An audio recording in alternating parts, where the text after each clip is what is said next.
Hey hi guys, welcome to Rohiverse. சண்டேனாலே nonveg தாங்க. நான் ஒரு பெரிய நான்வெஜ் பிரியை, பியோர் நான் வெஜிடேரியன். ஸோ நான்வெஜ் இல்லைன்னா அது சண்டே மாதிரியே தெரியாது. அதான் மார்னிங் எழுந்த உடனே கடைக்கு கிளம்பியாச்சு. அங்கே போனால் அப்போ தான் ஃப்ரெஷ்ஷாக ஒரு ஆடு அறுத்துருந்தாங்க. நான் மட்டன் எடுக்கணும்னு தான் போனேன், பட் ரத்தம் இருந்துச்சு. நான் 2 மந்த்ஸாக கேட்டுட்ருக்கேன் ரத்தம் வேணும்ன்ட்டு. ஆக்சுவலாக ஃபுல் புக்டாக இருந்துச்சு. இன்றைக்கி தான் கிடச்சிது, தூக்கிட்டு ஓடி வந்தாச்சு. வீட்டுக்கு வந்து பார்த்தா பாட்டி அப்போ தான் வெங்காயம் தொளிச்சிட்டு இருந்தாங்க. நான் உட்காந்து சும்மா அவங்க தொளிக்கிறத வேடிக்கை தாங்க பார்த்துட்ருந்தேன். ஆக்சுவலாக எனக்கு பாட்டி செஞ்சால் தான் ரொம்ப ஃபேவரெட்டு.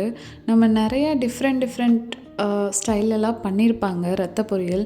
பட் எனக்கு நம்ம சின்ன வயசுலேருந்து எதை சாப்பிட்டு அதிகமாக சாப்பிட்டு வளர்ந்துருக்கோமோ அது நமக்கு ஒரு ஹோம் ஃபுட் ஃபீல் கொடுக்கும். எவ்வளோ டேஸ்ட்டாக இருந்தாலுமே நமக்கு நம்ம வீட்டில் என்ன சிம்பிளாக பண்ணி கொடுக்குறாங்களோ அது நமக்கு ரொம்ப ஃபேவரட்டாக இருக்கும். பிகாஸ் அது அடுத்தவங்களுக்கு அது நல்லா இல்லைன்னா கூட நமக்கு அது டேஸ்ட்டாக இருக்கும். ஏன்னா நம்ம சின்ன வயசுலேருந்து அதுக்கு தான் பழக்கப்பட்டிருப்போம். ப்ளட்டில் இது தாங்க இம்பார்ட்டண்ட் பார்ட்டு. ஆக்சுவலாக ப்ளட்டை வாங்கிட்டு வந்து கையில் நல்லா பிசைஞ்சு விடணுங்க. நல்லா அந்த கிளாட் எல்லாத்தையும் உடச்சி விடணும். குட்டி குட்டி கிளாட்ஸாக மாறுற அளவுக்கு எல்லாத்தையும் பிடிச்சி உடச்சி விட்டுட்டே இருக்கணும். கொஞ்சம் கை வலிக்கும் தான், இது கொஞ்சம் கஷ்டமான டாஸ்க்கு. ஸோ அது நம்ம பண்ணி தான் ஆகணும். பிகாஸ் அப்படி பண்ணும்போது நமக்கு ரத்தம் நல்ல சாஃப்டாக இருக்கும்.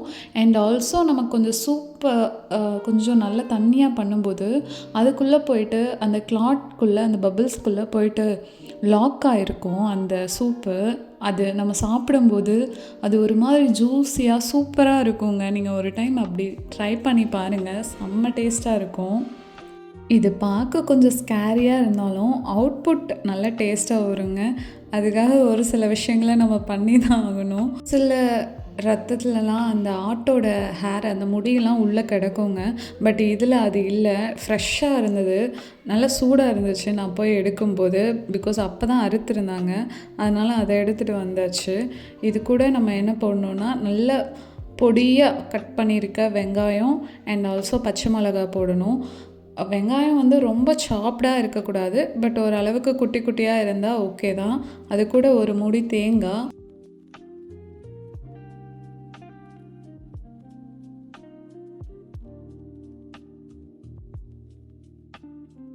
இவன் தாங்க பெஸ்ட் பார்ட்டு. ரத்தம்னு எடுத்தாலே இந்த கொழுப்பு கொஞ்சமாக போடணும். நாங்கள் இன்றைக்கி கொஞ்சம் சேர்த்து போட்டோம், நீங்கள் கொஞ்சமாக போட்டுக்கோங்க. கொஞ்சமானா ஒரு 10 பீஸ் அந்த அளவுக்கு போட்டால் போதும். அதுக்கப்புறம் கடுகை நல்லா வெடிக்க விட்டதுக்கப்புறம் வெங்காயம் பச்சை மிளகா போட்டுக்கோங்க. அதுக்கப்புறம் கருவேப்பிலை போடுங்க, கொஞ்சம் ஜாஸ்தியாகவே போட்டுக்கோங்க.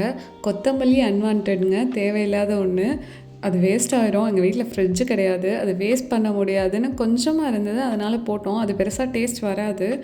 நீங்கள் ஆட்டு பொரியலுக்கு வந்துட்டு நம்ம கொத்தமல்லி அவ்வளோவா தேவைப்படாது, கருவேப்பிலை மட்டும் போட்டாலே ரொம்ப ஓகே தான். அதுக்கப்புறம் நல்லா வணக்கிடுங்க. ரொம்ப நேரத்துக்கெலாம் வணக்க தேவையில்லை, ரொம்ப ப்ரௌனிஷாலாம் வரணும்லாம் அவசியம் இல்லை. ஓரளவுக்கு வெந்து அந்த பச்சையாக இருக்கிறது போனாலே போதும், கொஞ்சம் ட்ரை ஆனாலே போதும். ரொம்ப பொன்னிறமாக வதக்கணும்லாம் அவசியம் கிடையாது. கொஞ்ச நேரம் அப்படியே வணக்கி விட்டுட்டே இருங்க.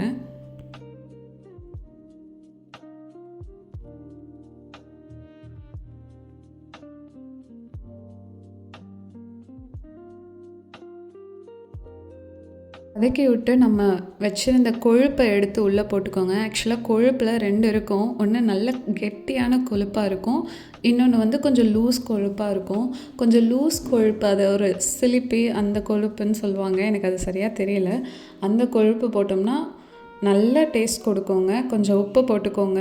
அந்த கொழுப்பு வந்து நல்லா ஜூஸியாக இருக்கும். அதை நீங்கள் ட்ரை பண்ணி பாருங்கள், அதை கேளுங்க, கடையிலே தருவாங்க.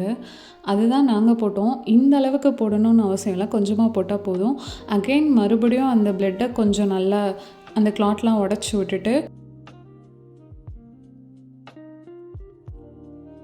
நம்ம வதக்கி வச்சுருந்த அந்த கொழுப்புக்குள்ளே நம்ம அந்த கிளாட்லாம் உடச்சி விட்ட அந்த ரத்தத்தை எடுத்து உள்ளே ஊற்றணுங்க. ஊற்றுனா இந்த அளவுக்கு தான் வரும். ஆக்சுவலாக அது கொஞ்சம் நல்லா தான் இருக்கும் பார்க்குறதுக்கு. கிண்டி விட்டுட்டே இருக்கணும், கிண்டலைன்னா நல்லா அடி பிடிச்சிரும். ஸோ அதை ஓரளவுக்கு கிண்டி விட்டுட்டே இருங்க. தண்ணி கொஞ்சம் எக்ஸ்ட்ரா ஊற்றிக்கோங்க, பிகாஸ் தண்ணி ஊற்றினா கொஞ்சம் ஜூஸியாக இருக்கும். நிறைய பேர் ட்ரையாக கூட செய்வாங்க, நான் ட்ரையாக சாப்பிட்டதில்ல. ஸோ அது எனக்கு அந்தளவுக்கு டேஸ்ட்டும் தெரியலை. நாங்கள் வந்து சின்ன வயசுலேருந்தே இந்த ஜூஸியாக உள்ளதை தான் சாப்பிட்டு பழகிட்டனால எங்களுக்கு இதுதான் ஃபேவரட்டாக இருக்கும். நீங்கள் ஒன்ஸ் வேணால் இதை ட்ரை பண்ணி பாருங்கள். Hope you like it. So நல்லா கிண்டி விட்டுட்டே இருங்க. அந்த ஹீட்லேயே அந்த பிளட்டோட கலரு கொஞ்சம் கொஞ்சமாக சேஞ்ச் ஆகும். It will turn into like a black ஒரு சார்கோல் கலரில் வரும். ஸோ அந்த அளவுக்கு நம்ம கிண்டி விட்டுட்டே இருக்கணும். அந்த தண்ணியெல்லாம் கொஞ்சம் பொங்கி வருங்க. நீங்கள் கொஞ்சம் பெரிய பாத்திரத்தில் போட்டுக்கிட்டிங்கன்னா கொஞ்சம் கிண்டுறதுக்கு வந்து நமக்கு ரொம்ப ஈஸியாக இருக்கும். அது கூட பக்கத்துலேயே நம்ம வந்து கூடவே வந்துட்டு நம்ம ஒரு மிக்ஸி ஜாரில் பட்டை, கொஞ்சோண்டு சீரகம், அதுக்கப்புறம் மிளகு போட்டுக்கோங்க. அதோட டேஸ்ட் கொஞ்சம் நல்லாயிருக்கும் நம்ம போடும்போது. பிகாஸ் நம்ம மிளகா கொஞ்சம் போட்டிருப்போம், அது கூட மிளகோட டேஸ்ட்டும் நல்லாயிருக்கும். நம்ம எடுத்து வச்சுருந்த அந்த தேங்காய் அந்த பூவை கொஞ்சம் போடணுங்க. ஆக்சுவலி ஒரு ரத்தத்துக்கு ஹாஃப் மூடி தேங்காய் வந்து எனஃபாக இருக்கும். அதுக்கப்புறம் ஒரு தக்காளி, அது கூட வீட்டு மசால் சேர்த்துக்கோங்க. அதுதான் ஓரளவுக்கு நல்ல டேஸ்ட் கொடுக்கும். நாங்கள் மேக்ஸிமம் வீட்லேயே அரைச்சிடுவோம் மசாலாலாம். பாக்கெட்டில் இருக்கிறது ரொம்ப ரேராக சிக்கன் குழம்புக்கு அப்படி தான் ரொம்ப ரேராக தான் யூஸ் பண்ணுவோம். எல்லாத்துக்குமே மேக்ஸிமம் வீட்டில் இருக்கிற மசாலா தான் நாங்கள் யூஸ் பண்ணுவோம். ஸோ அதை போட்டு நல்லா கிண்டி விட்டுருங்க. கிண்டி விட்டு இந்த மாதிரி ஜூஸியாக வருங்க. அந்த சூப்பை எடுத்து குடித்து பார்த்தா செம்ம டேஸ்ட்டாக இருக்குங்க. நிஜமாக சொல்கிறேன். உங்களுக்கு வேணுங்கிற அளவுக்கு உப்பு போட்டுக்கோங்க. இது ரொம்ப சிம்பிளான ரெசிபி. ஒரு டைம் வீட்டில் ட்ரை பண்ணி பார்த்துட்டு எப்படி இருக்குன்னு கமெண்ட்டில் சொல்லுங்கள். வீடியோ பிடிச்சிருந்தால் சப்ஸ்கிரைப் பண்ணிவிட்டு லைக் பண்ணிடுங்க. தேங்க்யூ.